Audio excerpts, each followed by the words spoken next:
यहाँ एक जगह लिखा है रामघाट लुटगांव राम वनवास क्षेत्र नर्मदा तट रामकुंड अभिनंदन। जय श्री महाकाल भाई सभी को। आज हमारे 3500 किलोमीटर पैदल नर्मदा परिक्रमा का 78वां दिन है। रात हम रुके थे देवरा में, काफ़ी सुंदर आश्रम है देवरा का। अभी सुबह सुबह पूजा वगैरह करके रेडी हो गए, चाय बन रही है, चाय लेके यहाँ से निकलेंगे। सामने ही नर्मदा जी है, उस तट पे है हमारे डिंडोरी शहर और इस तट पे देवरा। क्योंकि जिला उधर से, डिस्ट्रिक्ट प्लेस जो है उधर साइड है और इस साइड में उसी का पार्ट है जिला, ये है डिंडोरी। तो वो जिला होने के कारण वहाँ की थोड़ी डेवलप घाट्स और सब चीज़ है, तो काफ़ी अच्छा रहा। रात में भी हम आरती के लिए गए थे नर्मदा जी पे, तो सुंदर आज का स्टे था। आज भी हम यहाँ से निकल कर पहुँचेंगे घानामार के बीच में भी कई उदरी और बाकी सारे छोटे मोटे गांव है। तो गांव क्रॉस करते करते घाट तट ऐसे ही आज मार्ग रहने वाला है। तो प्राचीनतम मार्ग है, बट अभी क्या हो गया कि जैसे यहाँ दिख रहा है चलने के लिए, यहाँ तो जगह दिख रही है, बट जैसे जैसे आगे बढ़ेंगे तो एकदम किनारे से चलना मुश्किल हो जाएगा। तो ऐसे ही आज एक्सप्लोर करते करते बढ़ेंगे आगे, बता नहीं सकते भी कहाँ तक बढ़ना है, क्योंकि इस एरिया में स्पेशली हम डेली 20 या 22 किलोमीटर ही चल पा रहे हैं, तो उसी हिसाब से चलेंगे। तो लेते हैं चाय और बढ़ते आगे नर्मदे हर। कल खूब चले अपन 27 किलोमीटर चले हैं कल। नहीं चल डिंडोरी घाट।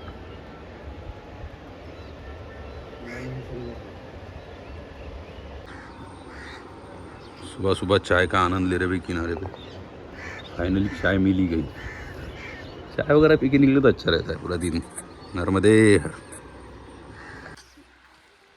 सुबह सुबह नर्मदा जी का सुंदर दृश्य, यही मार्ग से आज चलना है। सूर्योदय भी काफ़ी अच्छा हो चुका है। नर्मदे हर। बस एक है कि किनारे से नहीं चल सकते, हर जगह ऐसी पतली धारा है। इस एरिया में हर घर ऐसे शिव मंदिर और शिवलिंग रखे। ये मैया मेरी चाय। नर्मदे हर। लुकिमपुर में पहुंच गए अभी। सुंदर नर्मदा जी सामने, काफ़ी विशाल वट वृक्ष है, छोटे छोटे मंदिर। महादेव जी का मंदिर है, त्रिशूल लगा है ऊपर।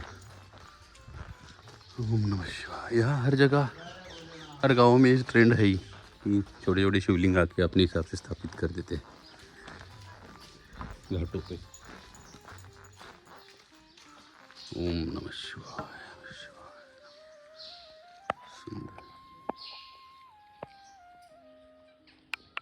माँ नर्मदा परिक्रमा पथ रामघाट दूरी 5 किलोमीटर ग्राम लुकामपुर।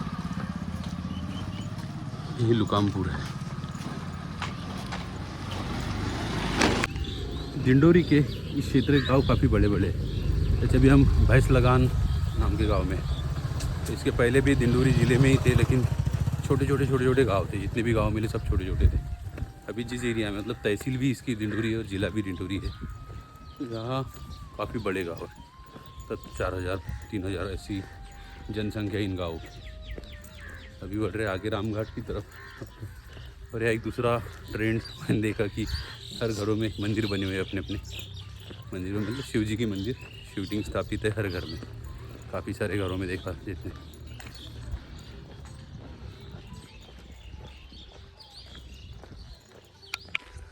उदरी माल अभी भी 3 बाकी है, 3 किलोमीटर। पता नहीं गाँव आ गए कौन सा है।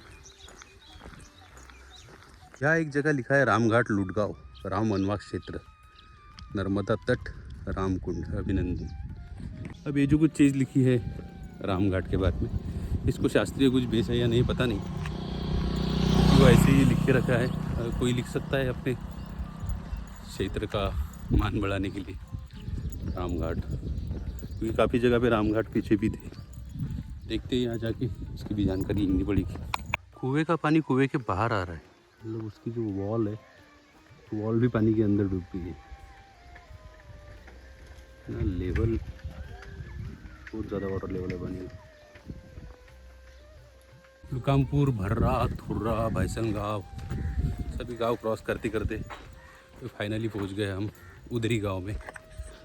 ये उधरी है, यहाँ से आगे और बढ़ना है हमें 10 किलोमीटर। उसके बाद आएगा उड़ामपुर, इसके आगे अभी आएगा रूसा, फिर शेषघाट। शेषघाट पे शायद आश्रम है, तो उसी तरफ बढ़ रहे हैं। हमारे कुछ परिक्रमावासी साथी सामने हैं, चल रहे हैं पीछे पीछे धीरे धीरे। काफ़ी सुंदर हवाएं चल रही है आज। ये आज का हमारा बालभोग आदिवासी क्षेत्रों में। संभाल संभाल के रखे अंदर, है ना। जैसे जैसे अमरकंटक नज़दीक आ रहा है, चलने में दिक्कत आ रही है। पिछले 2-3 दिन से तो काफ़ी पैर में दर्द हो रहा है। आज तो लेफ्ट लेग का जो काफ होता है भयंकर, मतलब पैक जैसा हो गया, चलना ही नहीं हो रहा है। अभी 2-3 दिन में अमरकंटक पहुंच जाएंगे। और ये पैरों का दर्द थोड़ा थोड़ा हाइट गेन हो रहा है, मतलब ऊपर की तरफ ही चढ़ रहे हैं, बट इतना भयंकर वाला दर्द, और उसमें रास्ते इतने खास है, बोलो मत।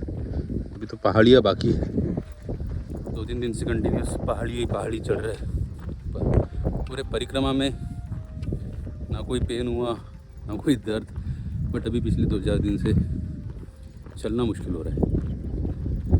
तो पहुँच ही जाएंगे, 1-2 दिन और एक्स्ट्रा लग जाएंगे।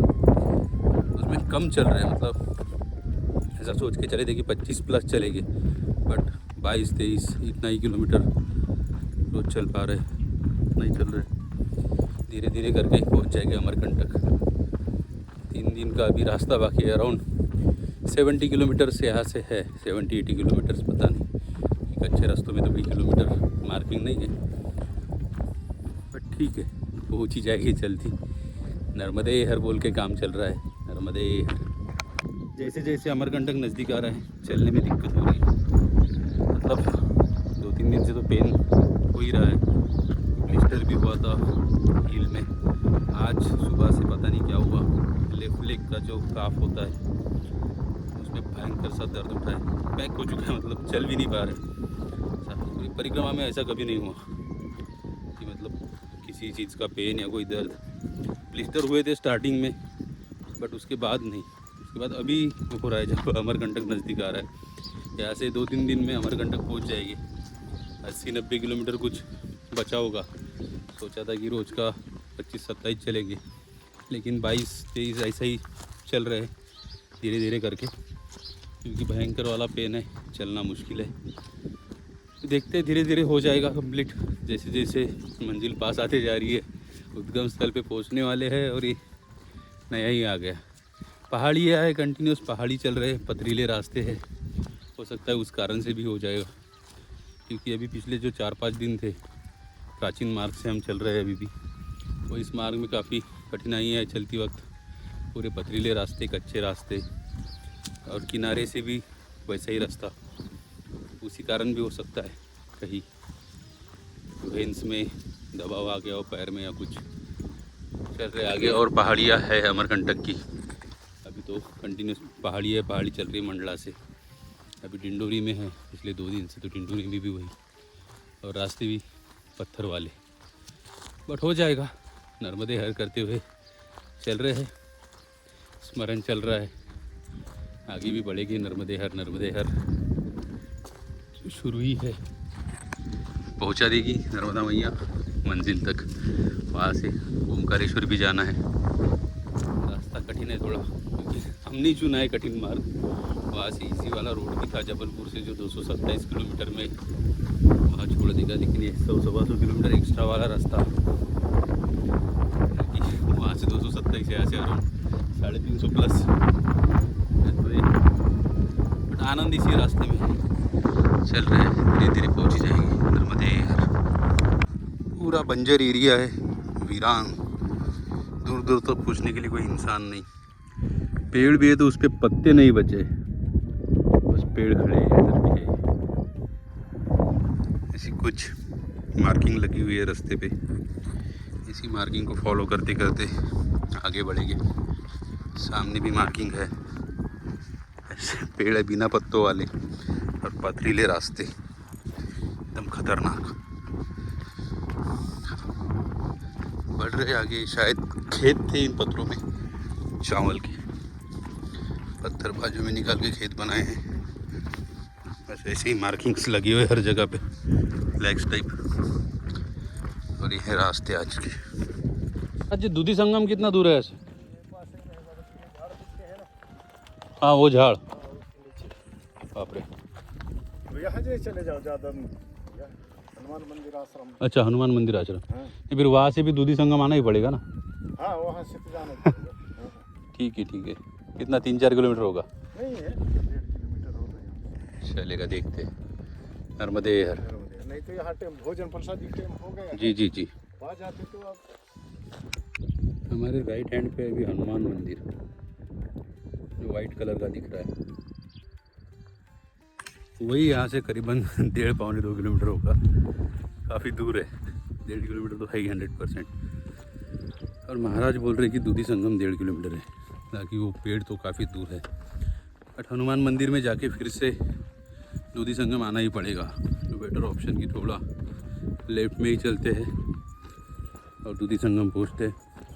वहाँ आश्रम भी है, थोड़ा विश्राम भी हो जाएगा। विश्राम तो करना ही पड़ेगा, 3-4 बजे तक वहीं रुकेंगे। बढ़ते हैं दूधी संगम की तरफ, काफ़ी दूर है, ऐसे 3-1 किलोमीटर होगा। इनके लिए सब नज़दीक होता है, क्योंकि दिन भर भैंस लेके जाते हैं इसी एरियाज़ में, तो नज़दीक लगता है। अपने लिए काफ़ी लंबा है वो, किलोमीटर के हिसाब से देखा जाए तो बहुत लंबा। छोटी सी नदी आ गई है बीच में, जा रही है अभी उधर नर्मदा मैया में मिलने के लिए। इसको पार करेंगे पहले तो। अब एकदम क्रिस्टल क्लियर है जल।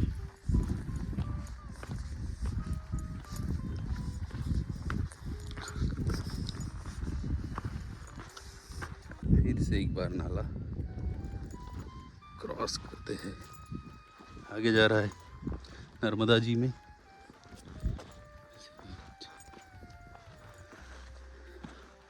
बढ़िया, ऊपर एक शमशान दिख रहा है, बढ़िया बढ़िया।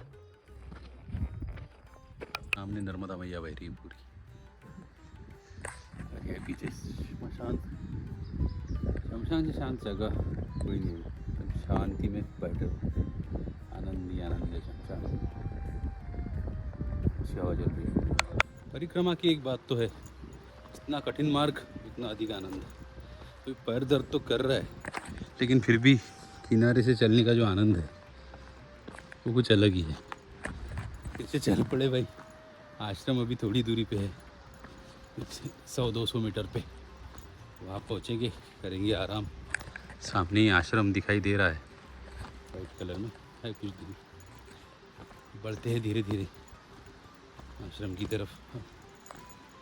इतना कम जल स्तर देखकर कोई नहीं बोलेगा कि ये नर्मदा जी है। और गलती से ये ब्रिज अगर लांग लिया, यहाँ से वहाँ चले गए, तो परिक्रमा तुम्हारी खंडित।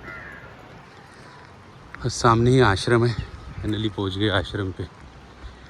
यहाँ से मार्ग बना हुआ है आश्रम के लिए, क्योंकि ये दूधी नदी एक यहाँ से बह रही है, टाइप का ब्रिज बना हुआ है नदी के ऊपर। तो दूधी नदी अभी ड्राई हो चुकी है। यही सामने जाके वहाँ पे संगम है, जहाँ फ्लैग लगा हुआ है, तो संगम स्थल। यहाँ आश्रम काफ़ी बड़ा। पहुँचते हैं आश्रम में, विश्राम करते हैं। आश्रम में पहुँचते हुए मिल गए छोटे छोटे बछड़े। ये तो 8 दिन का ही होगा। ये अभी एक पोटी कर रहा है, इधर छोटू झोला। शेष घाट आश्रम दूधी संगम भोजन प्रसाद। यहाँ शेष घाट में भी त्रिवेणी संगम है। एक नदी ये जो आ रही है अभी पेड़ों के नीचे ढकी हुई है, उस पार से आ रही है, वहाँ बांध बना हुआ उस पर। दूसरी नदी जिस ब्रिज से हम गए थे चलते हुए वो, और यहाँ है तीनों का संगम, त्रिवेणी संगम यहाँ पे है। शेष घाट या दूधी घाट, दो नाम से। यहाँ पानी रोका गया है दूधी नदी का, बांध बनाकर, और इसको भी हम पार कर रहे हैं। तो आश्रम से भोजन और विश्राम करने के बाद आगे निकल पड़े हम। खुर्री टोला, बजवाही, अलग अलग नाम से गाँव है। फाइनली हमने नदी भी क्रॉस कर ली बातों बातों में। तो बढ़ते हैं आगे, पहाड़ी चढ़ना है, वही रास्ता तट का, काफ़ी डेंजरस, और वही पैर वाला दर्द लेके ऊपर चढ़ रहे हैं। कुछ कमी नहीं आई उसमें, थोड़ा सा ऑयल लगाया था, देखते भी शाम में कुछ होता है।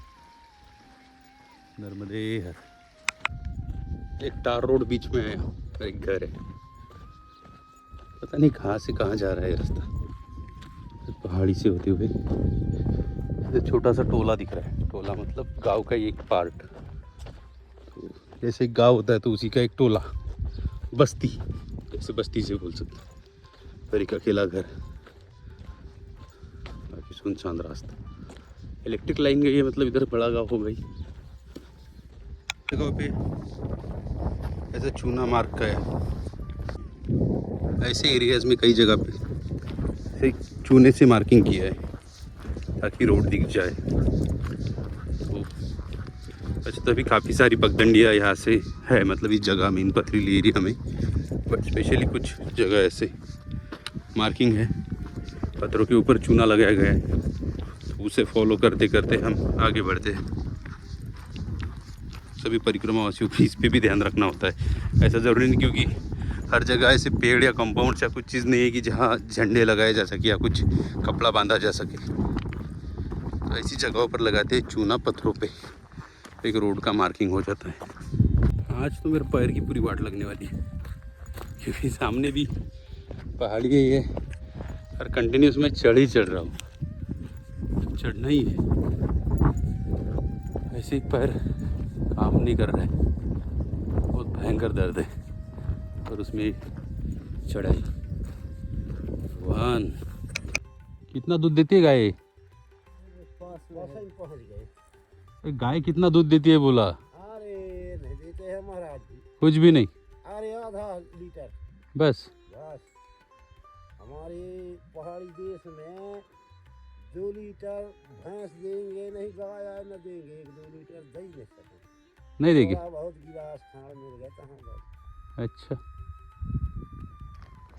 कहने को यहाँ से सैकड़ों गाय है, दूर दूर तक चर रही है, बट पूरे गांव का भी मिलाएंगे तो 5 लीटर के ऊपर दूध नहीं बन पाएगा। एक गिलास निकालना मुश्किल है भी, वो पीछे एक महाराज बता रहे थे कि एक गाय का 1 गिलास दूध निकलता है। भैंस 1-1.5 लीटर दे देती है, 2 लीटर दे देती है, गाय क्या ही देगी। कुछ है ही नहीं इनको, खाने को नहीं है, चारा नहीं, कुछ नहीं, बस पत्थरों में चल रही है। सामने है बेल घाट, नर्मदा जी बह रही है। हम बढ़ रहे खंडी कापा की तरफ, और खंडी कापा से बीजापुरी, बेल घाट।